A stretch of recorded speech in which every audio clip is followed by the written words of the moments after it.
So hello guys, good morning. ही माझी आजची सकाळ आहे, म्हणजे सोमवारची सकाळ आहे. आणि इकडे तुम्ही थोडंसं बघू शकता की मी माझ्या शहराचं म्हणजे ठाकुर्लीचं थोडंसं शूट करून मी जाते आहे माझ्या कॉलेजमध्ये जाण्यासाठी. 3 दिवसाच्या सुट्टीनंतर कॉलेजमध्ये जायला एवढं जीवावर येतं ना, काय सांगू. खरंच असं वाटतं की पूर्ण हॉलिडे का नाही आहे आम्हाला. पण तसं होऊ नाही शकत, कारण मुलांचे सगळे ओरल्स वगैरे बाकी आहेत, लेक्चर्स घेणं बाकी आहे, प्लस माझं सबमिशन अजून बाकी आहे. अजून आमच्या मॅमनी मॉडरेटर मॅमनी मला सबमिशनसाठी बोललेलं नाही. सो भरपूर कामं पेंडिंग आहेत अजूनपर्यंत, जी कंप्लीट झालेली नाही आहेत. सो त्यामुळे अजून आपण काही प्रश्न विचारू शकत नाही की हे का नाही झालं आणि ते का नाही झालं. सो गपचूप उठायचं आणि निघायचं.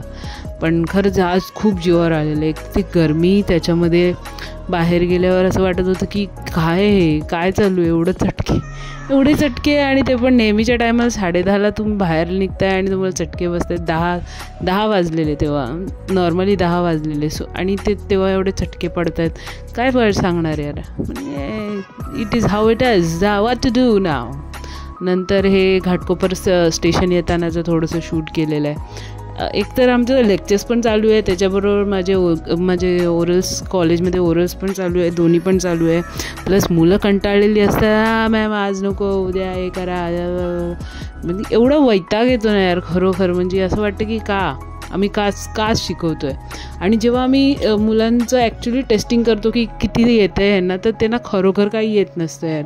मग त्यांनी अजून जास्त इरिटेशन वाटतं, कारण आपण एवढं जीव तोडून शिकवतो आणि समोरचं शिकायला रेडी नसतो. काय अवस्था आहे. आज एकीला खूप हे केलं. आता हे थोडंसं घाटकोपर मेट्रोचा नजारा दाखवते. एक हिंदी मीडियमची स्टुडंट होती, तिला खूप आज समजवलं की असं नाही चालणार. ॲक्च्युली काय होतं माहिती आहे की ते मीडियम चेंज झाल्यामुळे मुलांचा कॉन्फिडन्स लो होतो. हे मी खूप फेस केलं आहे. जेव्हा मी शिकत होती तेव्हा पण मी हे खूप फेस केलं आहे. इथे थोडे विमान मला दिसलं शूट करायला. ॲक्च्युली दुसऱ्या मीडियममधून आलं आणि इंग्लिश मीडियममध्ये डायरेक्ट त्यांनी 12वी स्टार्ट केलं की त्यांना खूप इन्फिरियरिटी कॉम्प्लेक्स येतो की मलाच हे का कळत नाही, हिला का एवढं व्यवस्थित कळतं. पण एकच टर्ममध्ये कुठल्याही टीचरनी एक्सप्लेन करावं की जर तुला ही गोष्ट कळत नव्हती तर तू मला का नाही विचारली. आणि मी तेच आज एका मुलीला सांगितलं आणि तिला समजवलं की तुला काहीही कळलं नाही तरी तू विचार, पण असं पळून जाऊ नको. हे लोक 2-2 महिने लेक्चर्स अटेंड करत नाहीत आणि त्यानंतर ह्यांना जेव्हा एक्झाम असते तेव्हा मग फायनली काही येणारच नाही, कारण आपण तर काही शिकलोच नाही आहे. त्यांना खूप समजवायला लागतं, खूप त्यांचं माइंड वॉश, ब्रेन वॉश करायला लागतो की ह्याच्यापासून पळून तुम्हाला काही पर्याय नाही आहे. हे बघा, हे माझे स्टुडंट्स आहेत आणि ते मला तिकडेच बाय करतात. आणि जसं मी शूट करते ना तसे ते मला तिकडे मोबाईलवरून शूट करतात. तर बघा, ते काय आपलं तसंच येते. म्हणजे तुम्ही आम्हाला शूट करताय, ठीक आहे, आम्ही पण करणार मग. आणि हा थोडासा संध्याकाळचा नजारा मी तुम्हाला दाखवते. अरे इतका सुंदर सनसेट होता. मी ॲक्च्युली बसली होती माझं काम करत, आणि आज ॲक्च्युली थोडंसं काम पण माझं एवढं व्यवस्थित होत नव्हतं, कारण मला सारख्या ढुलक्यात होतं. I don't know Y. आणि मग नंतर शेवटी ना मी हे नील डाऊन केलं. हे तुम्ही आकाशात बघू शकता, हे काहीतरी मस्त झालेलं आहे तिकडे. सो सनसेट पण नाही म्हणता येणार आपल्याला, प्रॉपर सनसेट पण नव्हता, पण असे पॅटर्न्स आणि ढगाचा पॅटर्न खूप छान होता आणि त्याच्यामध्ये लाईट येत होती.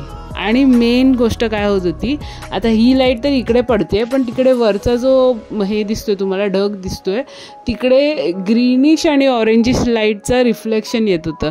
So it was working like a prism. जसं आपण ग्लास ठेवतो कुठल्याही वस्तूवरती, मग ते लाईट रिफ्लेक्ट करते ना, तसं वरती होत होतं. बट ते खूप लाईट होत होतं, असं ब्राईट नव्हतं. सो तसं काहीतरी फिनोमिनन तिकडे दिसत होतं. सो मी ते सगळ्यांना बोलवून दाखवत होती. एवढा सुंदर सनसेट यार, मला खूप बरं वाटलं आज शूट करताना.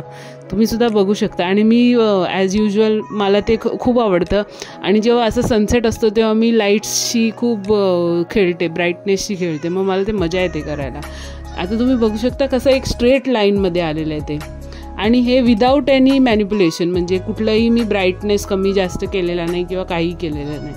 सो ते हे करून मी हे शूट केलेलं आहे. असं थोडं झूममध्ये पण करत होती, कारण ढगाचे पॅटर्न्स मला खूप आवडत होते. त्यानंतर जेव्हा मी मेट्रोला उतरली तेव्हा मला असे कलर्स दिसत होते तिकडे. सो एकंदरीत समर जरी आपल्याला कितीही खराब वाटला तरी पण समरमध्ये हे जे काही ढगाचे पॅटर्न्स होतात ना ते मला खूप आवडतात, खूप मस्त वाटतात हे.